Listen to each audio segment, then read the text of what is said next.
Welcome to Mamaj TV. My name is Joy Ubebo. This is your number one aviation travel and tourism TV show.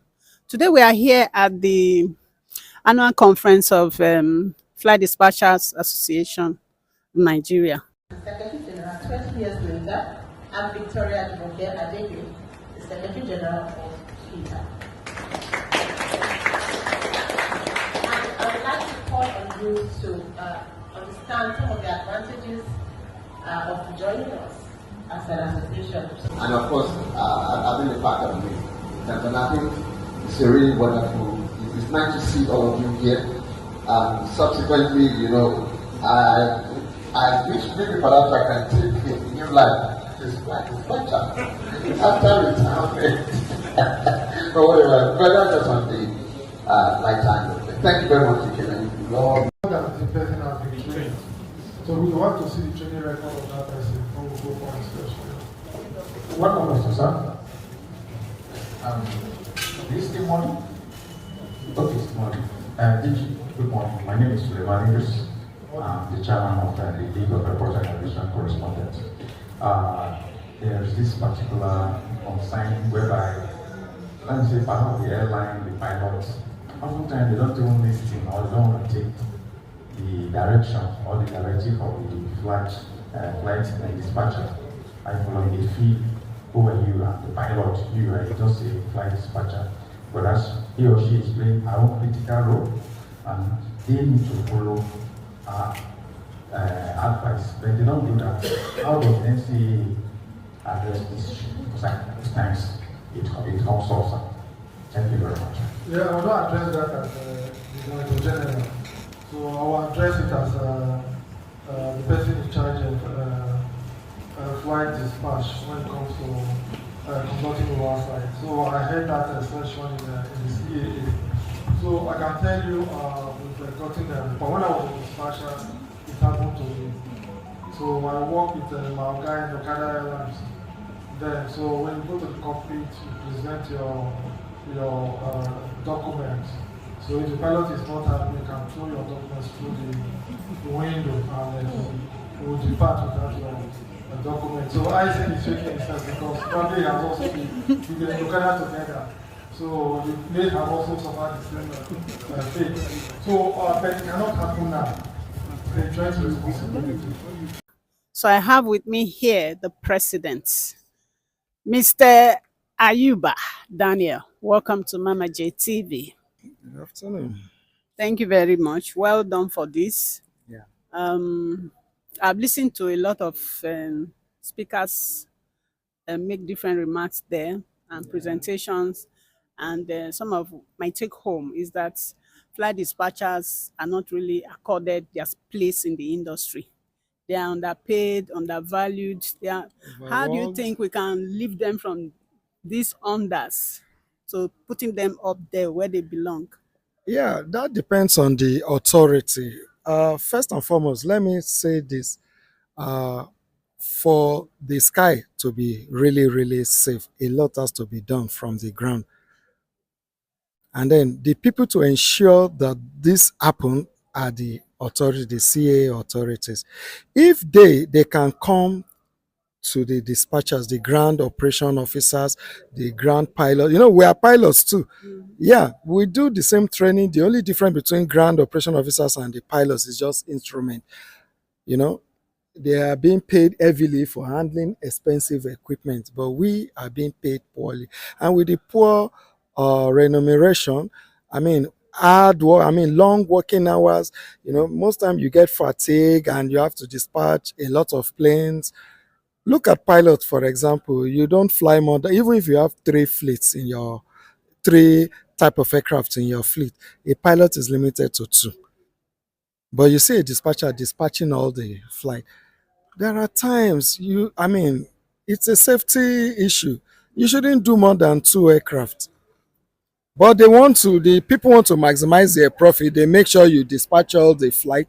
in order to save money, instead of employing more people, more dispatchers to handle that aspect of the other type of, they employ only one person to do all the trade job. Meanwhile, for the crew, you just separate. Okay, you can only fly these two aircraft. You can fly that. You employ more pilots than the dispatchers. This is wrong. We So, what need, are your suggestions? How do you think we I can check this? yes, we can The checkmate this. regulatory authority and then the operators. Yes, you see, the operator wants to maximize profit. It is only the authority that can ensure, that can make sure that these people do the right thing by employing more dispatchers. And then they too, they can assist the flight dispatcher by ensuring that dispatchers duty hours are not flouted. You don't do more than what the regulations. If the regulation says 10 hours, you report to work, you work your 10 hours, another person comes, resume duty, and then continues for another 10 hours. I mean, that way responsibility is shared, and then there is safety. Look at, see, people are dying of fatigue in the industry. You hear the one of the speakers saying 4 people. I think the DG representative said 4 dispatchers died.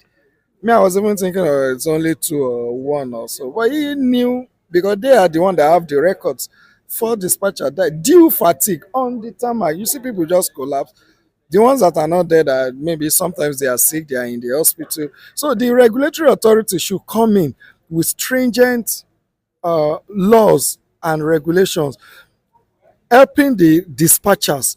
I mean, laws that will help the dispatcher, regulation that will help the dispatchers to have a good working environment and system, so that, you see, these operators, if the authority doesn't handle them very well, the operators, I mean, like I said, they are after their own profit. Yeah, it's good, but then they should talk to them, employ more dispatchers, and then pay good salaries. You don't have, I mean, you have people who are going to work sad, and then I mean, if you are not thinking, if you are not in your right senses, yeah, if you are not in a good state of mind, you can't dispatch a flight. Look at what happened the other day. An aircraft going to Abuja ended up in Asaba, because the guy, he was overworked, and then they will be looking at how much are they paying me. If you have job satisfaction, you will do your job very well. Nobody wants to lose a job. If you are being paid very well, you will put in your very best. And then if you are working in a place and they give you a flexible working hours, that okay, after your 8 hours or 10 hours, another person replaces you, I mean, everything goes fine. You won't hear of accident, and you will have time more to think critically on safety matters. I believe the authority have a whole role to play on that aspect. They need to come out for the dispatchers, and then the dispatchers too. They need to increase their knowledge, because if you don't know what you are doing, if you don't have the same knowledge as of the pilot, you are going nowhere. You will be downgraded, and then I think the dispatchers too, they need to upgrade themselves with knowledge on aircraft dispatch and all other aviation related matters. So, in essence, dispatchers need to display the highest level of professionalism at all times. Professionalism. If not, they will not be taken serious by Exactly. the pilots who they have to interface with on a constant in basis. the regulation, they say no operator shall dispatch a flight without no operator shall release a flight without I think the dispatchers, I've forgotten the part of the regulation that say 810 1. Maybe I'll check it later on. You don't dispatch a flight without the joint authority of the releasing officer, that's the flight dispatcher. So no commander will move that aircraft without a joint responsibility with the flight dispatcher. So if you have a joint responsibility with the dispatcher, now we are not talking of the co-pilot, the commander of the flight. Now, the commander of the flight, what makes him a commander in that flight? The ATPL he has. Yes, ATPL makes him the commander of that flight. Now, the exam he wrote to get that ATPL is the same exam a flight dispatcher wrote to become a licensed flight dispatcher. That's why our license are almost the same color. They have the green, booklet license, while ours is light green. So that means we have joint responsibility. We are talking about lives here in the sky. There is no bus stop there. So the captain will do part of his job for him when he's coming all the way to come and fly. We will do all the groundwork. He's not the one that will come and sign the flag. He's not the one that will come and calculate the weight and balance of the aircraft. He's not the one who is coming to tell us, the aircraft status and all those things. Fuel calculation, we do it for him. So his own is just to come in the right frame of mind from his house, and everything is ready. Then we go through the weather briefing and everything. We brief him everything, and then we tell him what is to expect, so that when he's taking off, as at the time he is cruising, he sees all that we've told him, and then if he's in his right state of mind, as at that time, he will have a successful journey. He will land good, and then maybe onward to all other flights or return. So really, flight dispatch has a lot to play in this aviation industry. We implore the government, the Nigerian Civil Aviation Authority, the Ministry of Aviation, to look into our plight as flight dispatcher. They should come and talk to us, find out what are your problems. For a long time we've been hidden. We are the one doing most of the jobs. Pilot comes, they just jump into the aircraft. People don't know what really has gone underground before the aircraft moves. But I believe with this conference now, with the enlightenment, people are saying now, people are getting to know us, and then over time, then they will realize the importance of flight dispatcher in the industry. Of course, we cannot underestimate the crucial role that flight dispatchers play in the efficient operations of flights. I was going to ask the last question. Somebody mentioned the conflict between dispatchers and pilots sometimes. Do you sometimes organize trainings where you have to meet, where you have pilots and flight dispatchers in the same class? Like crew members, they have CROM, you have pilots, cabin crew in the same class. Yes. Do you have that? Because I believe that will help to strengthen the relationship between the flight deck crew and the flight dispatchers. Okay. Now, you talk about trainings. There are lots of trainings. There is, before the crew resource management or the CRM training, I want to say, on an aircraft, there are different type of aircraft. You see, one aircraft, if you are rated on one aircraft, the moment you leave the aircraft and go to another aircraft is another system entirely. So except you are very good that you can work on this and then work on that. Now let me say one thing. If you want to be rated on an aircraft, you do an initial on it, type rating. The dispatchers too, they too can also do the same initial ground training on that same aircraft. So what the captain knows on that aircraft, you too should know. What the captain knows, you too should know. Now, talking about the other type of training like the CRM, I want to say the CRM, crew resource management, it entails, you working with the other crew member, the cabin crew, the co-pilot, the engineers, all of you working as a team in order to achieve an aim. That is, we all come together, work together, and then we make sure this aircraft departs with passenger from point A to point B safely. We don't do it in isolation. I will not say, I've done my bit. No, we must, we must come as a team to work together to make sure that this aircraft departs from point A to point B. You don't put two incompatible people together in the cockpit. More so, if you don't work if the captain doesn't like the dispatcher and they don't work well, there is going to be a problem. If the captain doesn't like the cabin crew, there's going to be a problem. So we all must work together as a team. And for us to work together as a team, there must be some training that brings all of us together, like the CRM, crew resource management, so that we all must be on the same page. Very important. Yes, we all must be on the same page. If the captain says, okay, this is how we must do it, then you come and say, okay, I support you, sir, but what if we had this one? Don't say, no, no, we can't go your route, sir. No, we must see reason why the captain wants it this way. And we must work together, find a way to make sure we all succeed in working together. Both the cabin crew, the pilot, the flight engineer, the ground operation officers, everybody, even with the ATC controller, we all must work as a team. Good afternoon, Dr. Alex. Nice to have you again on our show. It's always my pleasure to be on your show and every show that seeks to better the lot of the aviation industry. I honestly want to say well done and thank you because no matter how busy your schedule is, you always show up for any aviation related events. So I say well done and thank you for being here again today. Thank you so much. I think that it's necessary in this industry to participate, to learn what the challenges are and offer any solutions that are possible. So that's why it is necessary for me to attend all these events. Thank you, Dr. Alex. We have heard a lot that have been said today. We've had a lot of challenges being faced by the practitioners in the aviation industry here. We hear they are underpaid, undervalued, overworked. In fact, they are faced with so many challenges. How do you think we can address these challenges from the regulator angle and then from the operators?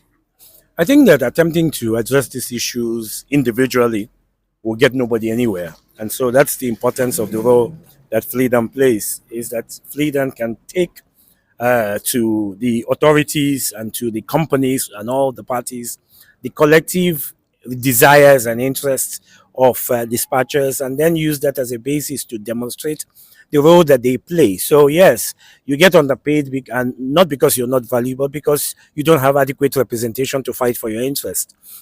You get overworked because nobody is fighting for your interest. But when you have an association like FLIDAN and dispatchers are actively involved in the organization, then they set themselves up for a structure that can work for their best interests. And so if it hasn't worked up to this point, it's because even though FLIDAN is almost 2 decades old, it needs to tighten up, and that's what it's doing now with this kind of event, to make dispatchers aware of what he does and then use that as a basis and an advocacy for their interest with the regulators, the airlines, and generally to all those parties that need to improve the lot of dispatchers. We spoke about being overworked, we talk about being overpaid, but we haven't mentioned the fact that most people that get trained as dispatchers are not getting jobs. And so we must also look into the area of job creation for dispatchers. And that's the case in aviation generally, for cabin crew, for pilots, etc., lack of experience, creating opportunities for them to get some kind of experience, paid or unpaid, as a basis to open job opportunities for the future. Dr. Alex, as an aviation careers development advocate, one thing I've observed is that there's really no transparency as regards creating rooms for internships for these young people. A lot of them reach out to me that, oh, they have finished training, they want to go for internship, can I help? And the few times I've tried to, I realize that there's no transparency. How do you think airlines can put these processes in place whereby, at least if not all of them, some of them are able to get these opportunities? Because if you don't get it, then where do you get the experience from? Well, maybe I should push back. Um, as an airline executive or having headed a few airlines, I've always created opportunities for people to get jobs. I've had a cadet program where pilots sit in the airplane and log hours. Cabin crew can sit provincially, not operating, but essentially once you're licensed, you can give you opportunity for experience building. But I think that if the industry is resistant to that, then the regulator can mandate carriers, airlines, to create cadet programs that they oversight and say for every 3 pilots you have, you need 1 cadet, whether he's paid or unpaid. I don't think for people it's a job of getting paid, but more of a job of getting some experience that can translate to a future income. And so if we're not getting an industry-driven solution to this problem, the regulator can step in. I've sat with the DG at conferences and meetings, and he's a serious advocate for creating jobs and opportunities. This DG uniquely is very serious about creating opportunities. At the last meeting, he offered to help people get jobs in a new airline and create other opportunities. So I think if we did if we looked at it from a policy point of view, I didn't say ministry, policy from the regulator. Then the regulator is in a position to tell airlines, I need you to create cadet programs. Let's get some people more that are into the cabin to work as cabin crew.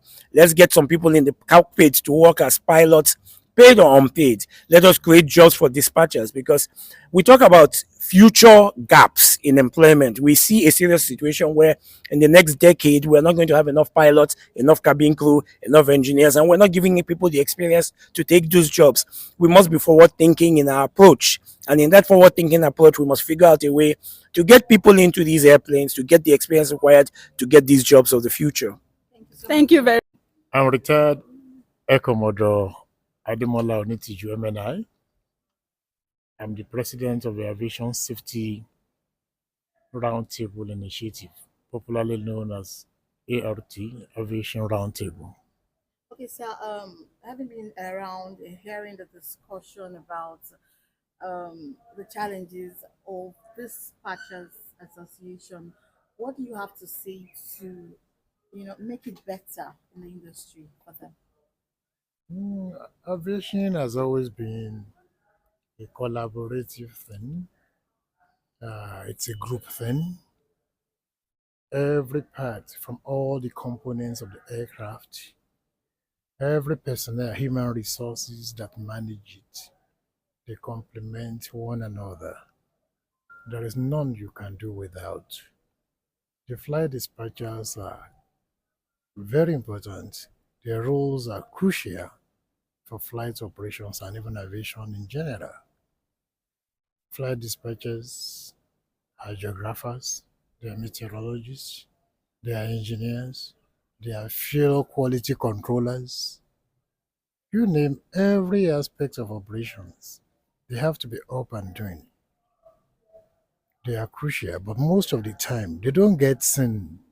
What we see is the aircraft in the air, but it is they that ensures the safety of such aircraft. Because without them approving of the aircraft to going into the air, you won't leave. And to come back too, because they still continue the monitoring. They even do the job of air traffic controllers. But they are usually undervalued, so to speak. They are not as visible as they ought to be.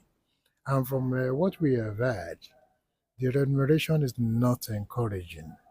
And the way out, like you heard me say in the hall, was for the Civil Aviation Authority to be up and doing in terms of addressing these challenges frontally. You heard of issues of wet lease crew that accompany aircraft that are so leased not being within control. No. The Nigerian Civil Aviation Authority is the IKO here. It is the one to enforce and ensure compliance with global best practices. And if anybody brings in a machine to operate in your environment, it is your domain. You dominate such person within permissible global best practices. So the usual conflicts that often happens between foreign crew and probably Nigerian tenderers, people who manage the aircraft, could be eliminated if NCAA inspectors standing. And what's more, if you are given an air operator certificate, it should always be there as part of the checklist. Employ flight dispatchers, and we must be sure that you have them in your nominal role. And such flight dispatchers should be well remunerated. The working condition could be spelled out in Nigerian civil aviation regulations for observance by all. And any of the operators that fail to observe that could be sanctioned. Then there is the issue of lack of job. How can you have skilled persons without job? Or asking them for experience? when you've not created the avenue for them to have such experience. The Civil Aviation Authority could again, by virtue of the fact that it is the regulator here, encourage local operators to take them, even if it is for a stipend, you know. If they are sufficiently good, of course, they get automatically employed. And if they are not good enough, if you like, but the experience is still there, you know, you learn trial and error because you have had a chance, than not to be given a chance at all. So we expect, just like we have had with the pilots too, many of them are without job. NCA could, and possibly the Ministry of Aviation too, by way of policy, could say, look, this is Nigerian policy to ensure that we do some level of human capital development. I think those are the challenges, and so those are some of the ways they could be addressed. For us in the ART, we embrace everyone, and we are the voice of all. We are not trade unions, we are not a for-profit organization, but ours is to ensure that the best of practices that will promote and ensure aviation safety and security. Please introduce yourself. Okay, I'm Victoria Adegbe, the Secretary General for FLIDAN, Flight Dispatchers Association of Nigeria. I'm really happy and impressed that you have this kind of association, but I'm not also impressed with the attendance today. So, how do you think you can get the active participation of flight dispatchers out there and those that are aspiring to become flight dispatchers? Because this is a very good platform representing, standing for the cause of flight dispatchers in Nigeria. Well, it's actually very easy for you to become a flight dispatcher or join us. You ought to have attended a school, an aviation approved aviation training institute, and get your, if you've not gotten your license yet, at least you've attended, you've gotten your certificate from there, pass your exams, and then you can join us. Even if you are yet to pass your exam, so far you have gone to a school, then you complete the process, you join us with just a token. Normally, the whole of this year is 10,000, but now by 2025 January it becomes 20,000. So if you still want to join us now, you can still pay the 10,000 against 2025 now, and you become a member. We give you an ID card. You fill a form so that we know everything we need to know about you. Thank you very much. I hope you've been able to listen to the challenges of flight dispatchers in the aviation industry and the solutions that are being proffered. This is where we come to the end of our show today. Thank you for watching. Remember to subscribe to all our social media platforms at Mamaj Aviation TV and Mamaj Aviation blog. See you again soon. Bye.